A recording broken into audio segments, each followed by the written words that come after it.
მოგესალმებით, ეთერშია გურიის ახალი ამბები, მე თამთე დოლიძე ვარ.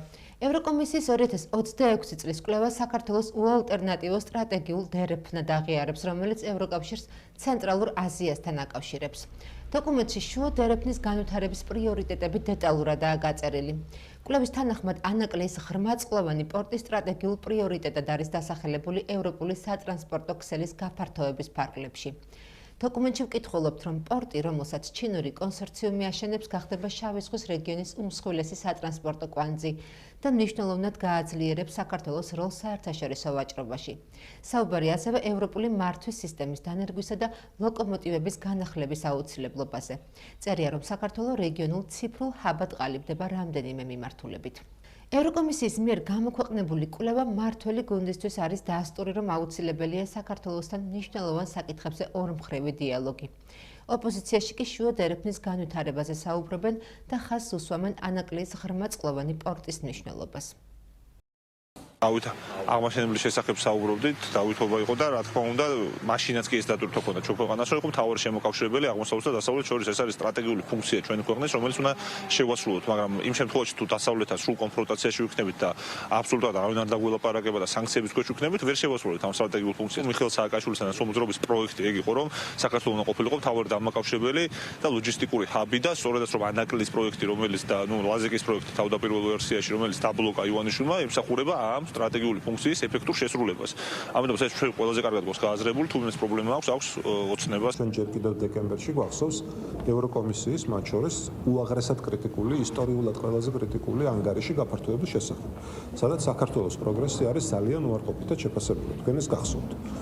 და რაც შეეხება დაკავშირებადობას, ანუ სატრანსპორტო დერეფნს, ხო ბუნებრივია, ამას ვერავინ გაექცევა. უბრალოდ მე ვამბობ, რომ ამ შემთხვევაში პოლიტიკური კავშირები გაცილებით მნიშვნელოვანია, იმიტომ რომ შენ თუ პოლიტიკურად დაცილდი ევროპის ფუნდამენტურ ღირებულებებს, ადამიანის უფლებებს აღარ იცავ, კანონის უზენაესობას აღარ იცავ, დემოკრატია აღარ გაქვს ამ ქვეყანაში, ამ შემთხვევაში გინდა კაბელი კონდეს და გინდა პორტი. შავ ზღვაზე გასასვლელი ამ რეგიონიდან მხოლოდ საქართველოს რომ აქვს, ამას თავი დაანებს. იწვევდნენ რაღაც ჩეკრებებს შავ ზღვასთან დაკავშირებით და ყველას იწვევდნენ, რომელსაც გასასვლელი არ აქვს შავ ზღვაზე და ერთადერთ ქვეყანას, რომელსაც გასასვლელი აქვს, მას არ იწვევდნენ. კანდიდატი ქვეყნები რომ ავიღოთ, ყველაზე კარგი მაჩვენებლები ჩვენ გვაქვს. ეს კვლევები ჩვენ ხوار ჩაგუტარებია, თვითონ ატარებდნენ ამ კვლევებს, ამბობდნენ რომ ლიდერები ვართ, ამბობდნენ რომ ესე გაცილებით უსწრებთ ყველა დანარჩენ ქვეყანას და მე სხვა რამეს ამბობდნენ წინადადებებთან დაკავშირებით, როგორ უნდა მოქცეოდნენ საქართველოს.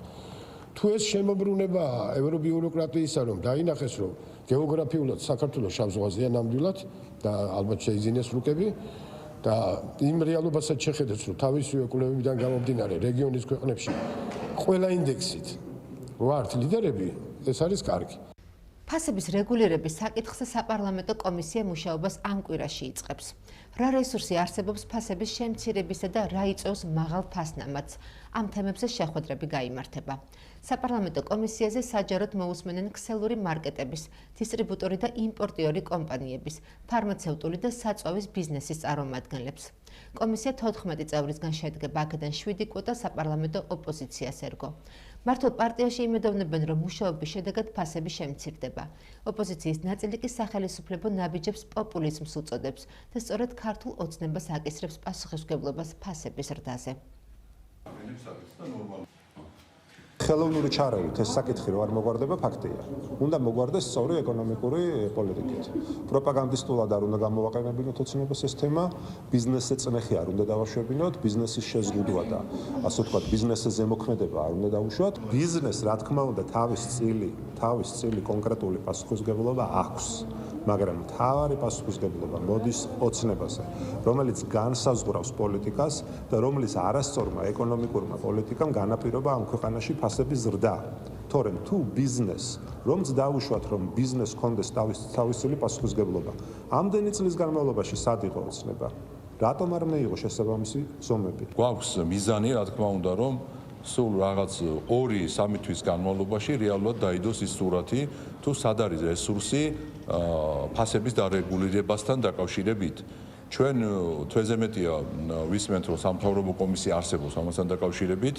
იქიდან უკვე პრაქტიკულად ბიზნესის ყველა სფეროს შეხვდნენ თითქმის, სადაც შეიძლებოდა რომ რეგულაციები ყოფილიყო და ასევე ინფორმაციები არსებობს, რომ არის რესურსი ფასების რეგულაციებთან დაკავშირებით. საპარლამენტო ოპოზიცია სრულად მონაწილეობს ამ კომისიაში, ფასების რეგულაციების კომისიაში. ბიზნესიც ხვდება იმას, რომ არის რესურსი ფასების დარეგულირებასთან დაკავშირებით და კიდევ ერთხელ ვიმეორებ, რაც შეეხება ნაცმოძრაობას, რომელიც გაუქმების რეჟიმშია და მის ფილიალებს, მათი დევიზი რჩება უცვლელი. ეს მათ თან გაყვებათ ყოველთვის. მათ დევიზი იყო და რჩება, რაც უარესი საქართველოსთვის, მით უკეთესი ჩვენთვის.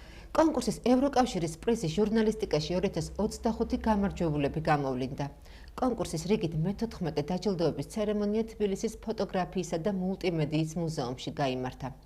7 საპრიზო კატეგორიაში გამარჯვებულები, ფინალისტები და ჟურნალისტები, რომლებმაც ჟიურისგან საგანგებო აღნიშვნა დაიმსახურეს, საქართველოში ევროკავშირის ელჩმა პაველ ჰერჩინსკიმ დააჯილდოვა.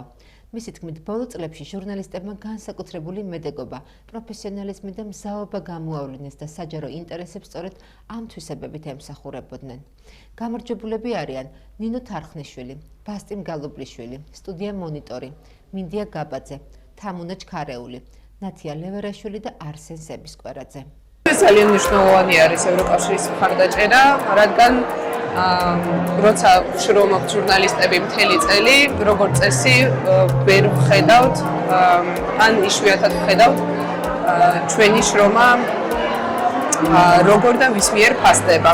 და როცა ასეთი ინსტიტუცია გაფასებს და გაღიარებს, რა თქმა უნდა, პროფესიონალურად ძალიან დიდი მნიშვნელობა აქვს ჩვენთვის. ირღვევოდა ადამიანთა უფლებები, როგორც პატიმართობლები, ასევე ჟურნალისტებზე ხდებოდა თავდაცვალებას მანდატურების მხრიდან და ასევე აქტივისტების მხრიდან, აქტივისტების მიმართ ხდებოდა ძალადობა. სწორედ ეს ყველაფერი რომ ჩაეფარცხათ და არ გადაშუქებინა და არ გამოხილდა სასამართლოს დელექნებიდან, აი ამას მოხდა ის რომ მედიას გადაღება საბოლოოდ აგვიკრძალეს ფაქტობრივად. ჩვენი მუშაობა და ჩვენი საქმიანობა არის უკვე ბრძოლა, კონკურსი არის რაღაცნაირად ესეთი მოტივატორი და სტიმული ნებისმიერი ჟურნალისტების. ურთულესი იყო შერჩევა საუკეთესოს. ამ რეალ ვითარებაში მართალი სიტყვის თქმა არის უკვე ხმამაღალი განაცხადი. ესეთი დრო მოვიდა, რომ როდესაც ყველაფერს თავის საქმეს არქმევ გმირობის ტოლფასი. European Union, we have been supporting independent professional journalism all over the world. როგორც ევროკავშირი ჩვენ ვაგრძელებთ დამოუკიდებელი პროფესიონალური ჟურნალისტიკის მხარდაჭერას მსოფლიოს მასშტაბით. განსაკუთრებით ახლა ამ რთულ ვითარებაში ამ პრიზს განსაკუთრებული მნიშვნელობა აქვს. ძალიან ვამაყობ, რომ უკვე მე-14-ჯერ ევროკავშირმა დააორგანიზა ეს კონკურსი. ჩვენ 7 ჟურნალისტი დავაჯილდოვეთ.